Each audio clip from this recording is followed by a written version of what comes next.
दोस्तों, कभी कभी हमारी या हमारे बच्चों की खामोशी हमें ऐसे ज़िंदगी की मोड़ पर ले जाकर खड़ा कर देती है जहाँ पर पछताने के अलावा हमारे हाथ में कोई और चीज़ नहीं होती है। कई बार बच्चों से ये कह देना, बड़ों की बात माननी चाहिए, ये कह देना भी कभी कभी बहुत बड़े नुकसान का सामना करा देता है।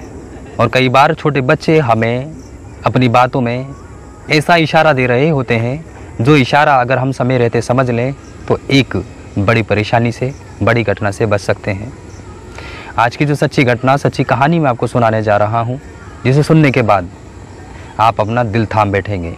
नमस्कार, आदाब, सत श्री अकाल। मैं हूँ आपके साथ याह्या खान सोज़। आज की जो कहानी है कोई मनगढ़ंत नहीं है, बल्कि पाकिस्तान की एक सच्ची कहानी है। पाकिस्तान के एक शहर में जुबैदा नाम की एक महिला रहती हैं, जिनकी 2 बेटियां हैं। एक बेटी का नाम निशा, जिसकी उम्र लगभग 12 साल है, और छोटी बेटी का नाम आलिया, जिसकी उम्र लगभग 10 साल है। जुबैदा अपने पति के साथ हंसी खुशी ज़िंदगी गुजार रही थी कि अचानक एक रोज़ उनके पति की तबीयत ख़राब होती है, तबीयत बिगड़ती है और उनके पति का देहांत हो जाता है, जिसके बाद जुबैदा बहुत ज़्यादा मायूस हो जाती हैं।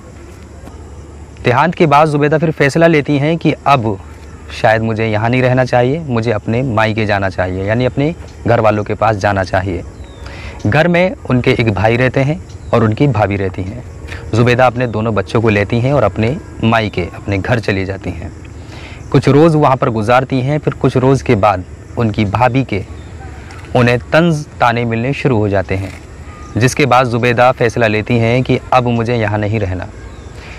जो मेरे पति का घर था मैं वहीं रहूँगी और अकेले ही गुज़र बसर करूँगी, अपने बच्चों का भरण पोषण करूँगी।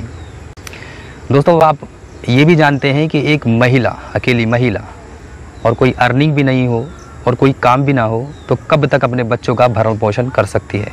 फैसला बड़ा था। फिर वक्त गुजरा तो जुबैदा को यह एहसास होने लगा कि मुझे शादी कर लेनी चाहिए, मुझे एक सहारे की ज़रूरत है। काफ़ी वक्त गुजर जाने के बाद जुबैदा को एक अच्छा हमसफ़र मिल गया, जिनका नाम था अकरम। अकरम ने जुबैदा से शादी कर ली। शादी के बाद ज़िंदगी बहुत ही अच्छे से गुजर रही है। दोनों बच्चियाँ बहुत खुश हैं कि उनको भी एक सहारा मिल गया, यानी उनके पापा मिल गए। अकरम भी दोनों बच्चियों में कोई भेदभाव नहीं करता था। अकरम दोनों बच्चियों को ऐसा प्यार दिया करता था जैसे वो खुद की औलाद हैं। ज़िंदगी का 1 साल ऐसे ही गुजर जाता है। ज़िंदगी के 1 साल गुजर जाने के बाद अकरम को, उनकी वाइफ को, एक बच्चा भी होता है। 1 साल बाद एक बेटा होता है, जिसके बाद अकरम बहुत ज़्यादा खुश हो जाता है। ज़िंदगी ऐसे ही गुजरती रहती है। निशा, जिसकी उम्र करीबन 12 साल थी, वो पढ़ाई करती थी और अभी 8वीं की परीक्षा देने ही वाली थी। निशा जिससे पढ़ती थी उस टीचर की भी शादी हो गई थी। शादी होने के बाद जुबैदा बहुत ज़्यादा चिंतित हो जाती हैं कि अब मेरी बेटी की पढ़ाई का क्या होगा, क्योंकि उनकी जो टीचर थी उनकी शादी हो गई। अकरम का इरादा था कि अगर निशा 8वीं की परीक्षा को पास कर लेती है तो मैं उसका अच्छे स्कूल में दाखिला करा दूंगा। जिसके बाद दोनों ही परेशान हुए और सोचने लगे कि अब क्या करें, क्योंकि अब जो इनकी टीचर थी उसकी तो शादी हो गई और अब बच्ची की पढ़ाई का क्या होगा। जुबैदा इस बात का मशवरा कर ही रही होती है कि अकरम कहता है कि मेरे भाई के बेटे ने, उसने अभी ट्यूशन सेंटर खोला है, मैं उससे एक बात कर लेता हूँ, हो सकता है कि शायद वो पढ़ा दे। अकरम इतना कहने के बाद समीर को, यानी अपने भतीजे को फ़ोन मिला देता है और कहता है कि समीर, मेरी बेटी है निशा, तुम उसकी 8वीं की परीक्षा की तैयारी करा दो ताकि वो पास हो सके, जिसके बाद मैं उसका किसी अच्छे स्कूल में दाखिला करा दूंगा। इस पर समीर जवाब देता है, बिल्कुल चाचा जान, आप इसको मेरे पास भेज दीजिए, मैं खूब अच्छे से इसकी तैयारी करा दूंगा और फिर इसका अच्छे स्कूल में दाखिला भी आप करा दें। इतना सुनना था कि निशा को अकरम अपने साथ ले जाते हैं और अपने भाई के घर छोड़ आते हैं। अब निशा, जो 12 साल की उम्र है, अपने चचेरे भाई के साथ रहने लगी थी और भी परिवार में सभी लोग थे। निशा पढ़ने पहुंच गई, निशा ट्यूशन लेती रही। कुछ वक्त गुजरता रहा तो निशा को महसूस होने लगा कि शायद मेरे भाई की नज़रें मुझे अपने ऊपर ठीक नहीं लग रही हैं। जिसके बाद निशा चिंतित हो जाती है और अपनी माँ को फ़ोन करती है और कहती है माँ मेरा यहाँ दिल नहीं लग रहा है, लिहाजा आप मुझे यहाँ से बुला लीजिए। अब ज़ुबैदा पलट कर जवाब देती हैं, बेटा कुल 1 महीने की सारी बात है, आप अपना सारा जहन, अपना सारा दिमाग अपनी पढ़ाई में लगाइए ताकि आप पास हो सकें। अगर आप पास हो जाएंगी तो आपका एडमिशन हम एक अच्छे स्कूल में करा देंगे जिसमें आप बहुत अच्छे से पढ़ाई करेंगे। अब इस बात को सुनती है निशा और ख़ामोश हो जाती है और अपनी माँ के सपनों को अपनी आंखों में भरकर चुप्पी साध लेती है। जिसके बाद समीर लगातार इस पर गंदी नज़र बनाए हुए था। फिर एक रोज़ समीर के घर वाले एक शादी में गए हुए थे। अब निशा और समीर दोनों घर पर अकेले हैं। मौका देखकर समीर निशा के कमरे में जाता है और जाकर उसके पास बैठ जाता है और उसके बालों को सहलाने लगता है और उसके गालों को सहलाने लगता है। ये सब देखकर निशा घबरा जाती है और कहती है भाईजान आप ये क्या कर रहे हैं। समीर कहता है कि निशा तुम मुझे बहुत अच्छी लगती हो, तुम बहुत प्यारी हो। इतना सुनना था कि 12 साल की निशा घबरा जाती है। घबराने के बाद कहती है भाईजान आप मेरे बड़े भाई हैं, आप मेरे बारे में ऐसा ना सोचें। लेकिन समीर के दिमाग पर पूरी तरह शैतान सवार था और उसने फैसला कर लिया था कि मैं आज निशा के साथ दरिंदगी कर कर ही रहूँगा। जैसे ही निशा उस रूम से बाहर निकलने की कोशिश करती है तो समीर उसको पकड़ता है और बेड पर धक्का दे देता है। धक्का देने के बाद समीर उसके साथ वो सब करता है जो हम आपको बयां भी नहीं कर सकते।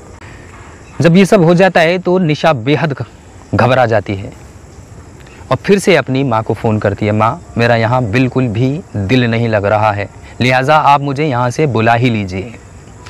जब थोड़े अल्फाज सख्त हुए तो माँ ने कह दिया कि ठीक है मैं तेरे पापा से बात करती हूँ।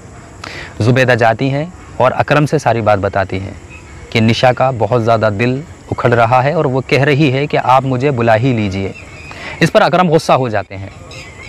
अकरम कहता है कि इसका पढ़ाई में दिल है ही नहीं, ये पढ़ना ही नहीं चाहती है। मैं तो चाह रहा था कि मैं इसका दाखिला एक अच्छे स्कूल में करा दूंगा जिसके बाद इसकी ज़िंदगी बहुत ज़्यादा खुशहाली से गुजरेगी और आगे पढ़ाई में बढ़ती रहेगी, लेकिन मुझे नहीं लगता कि ये पढ़ पाएगी। इतना कहकर अकरम अपने भाई के घर पहुंच जाता है और निशा को जाते ही डांट लगाने लगता है और कहता है कि अगर तुम्हारा पढ़ाई में दिल नहीं है तो हमें बता दिया होता, हम तुम्हें यहाँ भेजते ही क्यों। और वाकई तुम्हारा पढ़ाई में दिल नहीं है तभी तो अपनी माँ को तुम बार बार फ़ोन कर करके परेशान करती हो। जिसके बाद समीर इस बात को सुनकर फ़ौरन कहता है, जी चाचा जान आपने सही कहा, इसका दिल बिल्कुल भी पढ़ाई में नहीं है बल्कि इधर उधर की बातों में ज़्यादा लगा रहता है। अब निशा ने यहाँ पर चुप्पी साध ली और सोच लिया कि एक बार मैं अपनी माँ के पास चली जाऊँ, फिर मैं सारी बात उन्हें बता दूँगी। अकरम निशा को लेकर अपने घर पहुँचते हैं। घर पहुँचते ही निशा अपनी माँ के गले से लगकर खूब रोती है और सारा मामला अपनी माँ को बता देती है, जिसे सुनने के बाद ज़ुबैदा हैरत में हो जाती हैं, सर पकड़ लेती हैं। फिर फ़ौरन ही ज़ुबैदा अकरम के पास जाती हैं और कहती हैं कि आपके भतीजे ने देखिए मेरी निशा के साथ क्या कर दिया। इतना सुनने के बाद अकरम गुस्सा हो जाता है और समीर को फ़ोन मिलाता है और कहता है, समीर तुमने ये क्या हरकत की है, मैंने तुम्हारे ऊपर भरोसा करके अपनी बेटी को तुम्हारे पास भेजा और तुमने इसके साथ क्या हरकत की। इतना सुनने पर समीर जवाब देता है कि चाचा जान ऐसा कुछ भी नहीं है, ये मुझ पर झूठा इल्ज़ाम लगा रही है, ये सारे की सारी चीज़ जो है ये सिर्फ पढ़ाई से बचने का बहाना है और ये मेरे ऊपर झूठा इल्ज़ाम लगा रही है। इतना सुनने के बाद अकरम कहता है कि बेटा तुम सही कहते हो, मैं तो सोच रहा था कि पढ़ाई करेगी आगे बढ़ेगी और मैं सोच रहा था कि लोग वैसे ही कहते हैं कि अपनी औलाद में और पराई औलाद में फ़र्क होता है, सौतेली औलाद में फ़र्क होता है। मैं ही पागल था जो इसके लिए सब कुछ सोच रहा था। आखिर इसने ये साबित कर ही दिया कि गैर औलाद गैर की ही होती है। इतना कहकर अकरम फ़ोन काट देता है। जिसके बाद वो कहता है निशा से, निशा अगर तुम्हें पढ़ाई नहीं करनी है तो बिल्कुल ना करो, लेकिन किसी की इज़्ज़त के ख़िलाफ़, किसी के ख़िलाफ़ और किसी के ऊपर इतना घिनौना इल्ज़ाम ना लगाओ। अब ये बात वहाँ पर रफ़ा दफ़ा हो जाती है। थोड़ा वक्त गुजरता रहता है। कुछ महीने गुजर जाने के बाद निशा के जिस्म में तब्दीली आना शुरू हो जाती है। फिर एक रोज़ पेट में बेइंतहा दर्द होता है, जिसके बाद ज़ुबैदा परेशान हो जाती हैं। ज़ुबैदा उसे डॉक्टर के पास लेकर जाती हैं, जहां डॉक्टरों से पता चलता है, डॉक्टर कहते हैं कि ये बच्ची माँ बनने वाली है। अब इतना सुनना था कि ज़ुबैदा के पैरों तले ज़मीन निकल गई और ज़ुबैदा अपने सर को पकड़कर बैठ गई कि आखिर ये क्या हो गया। ज़ुबैदा घर वापस आती हैं और सारी कहानी अकरम को बताती हैं। अकरम इस बात से बहुत ज़्यादा चिंतित हो जाते हैं, जिसके बाद अकरम फैसला लेता है कि अब ये बच्ची मेरे घर में नहीं रहेगी। अगर ये मेरे घर में रहेगी तो मेरी बदनामी होगी, समाज में मैं नज़रें ऊपर कर कर चल नहीं पाऊँगा, लिहाजा अब ये मेरे साथ नहीं रह सकती। ज़ुबैदा अकरम को बहुत समझा बुझाने की कोशिश करती है कि आप ऐसा ना करें, इसकी बच्ची की ज़िंदगी पूरी तरह बर्बाद हो जाएगी, आखिर ये कहाँ जाएगी, हम ही तो इसका सहारा हैं। जिसके बाद अकरम नाराज़ होकर वहाँ से चला जाता है। रोज़ मौका पाकर ज़ुबैदा समीर को फ़ोन करती हैं और कहती है, समीर मैं तुमसे मिलना चाहती हूँ। समीर मौका देखकर घर पर आ जाता है। घर आने के बाद ज़ुबैदा उनसे कहती है, समीर से कहती है कि समीर मैं जानती हूँ, देखो तुमने ये सब निशा के साथ किया है, जो कुछ हो गया उसको ख़त्म करो और मेरी निशा को तुम अपना लो, लिहाजा उससे शादी कर लो और इसे अपने साथ ले जाओ। इस पर समीर आग बबूला हो जाता है, कहता है कि ऐसा ना कहो कि किसी और का पाप तुम मेरे सर पर थोप रहे हो, ऐसा कभी नहीं हो सकता और मैंने ये सब नहीं किया है। अब ज़ुबैदा इस बात से गुस्सा हो जाती है और कहती है, समीर मैं जानती हूँ कि ये पाप तुम्हारा ही है, ये पाप तुमने ही किया है और मैं ये बात तुमसे उगलवा कर रहूँगी। इतना सुनना था कि समीर आग बबूला हो जाता है और कहता है कि हाँ ये सब मैंने ही किया है, मैं तो लड़का हूँ, मेरी कहीं भी शादी हो जाएगी, ज़्यादा बदनामी तुम्हारी बच्ची की है, इसकी बदनामी ज़्यादा होगी, लिहाजा तुम मुझे परेशान ना करो, मुझे जाने दो और इसका जो भी कर सको उसका करो। जैसे ही समीर ये बात कहकर मुड़ता है तो ज़ुबैदा एक खंजर निकालती है और समीर पर वार कर देती हैं, जिसके बाद समीर की मौके पर मौत हो जाती है।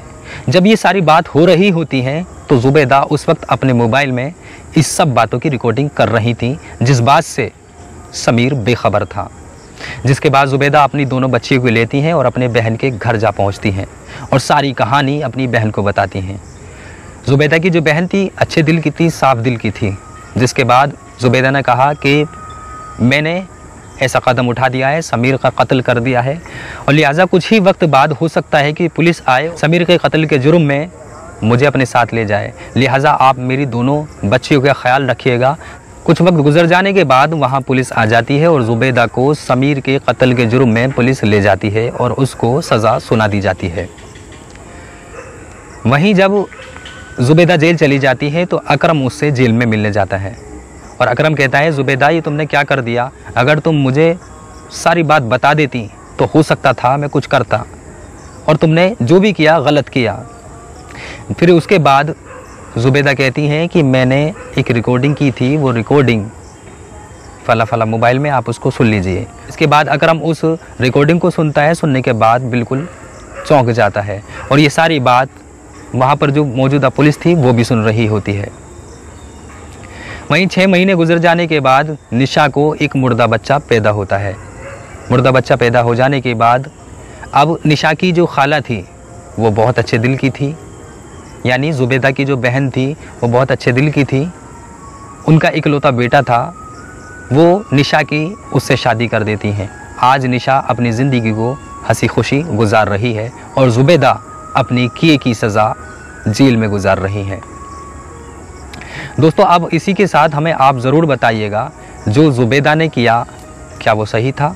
आप कमेंट सेक्शन में कमेंट करके हमें ज़रूर बताइएगा। दोस्तों हमारी सभी घटनाओं के, सारी कहानियों के पीछे का एक ही मकसद होता है कि हम आपको सचेत कर सकें। किसी का दिल दुखाना मकसद नहीं होता, किसी को ठेस पहुंचाना मकसद नहीं।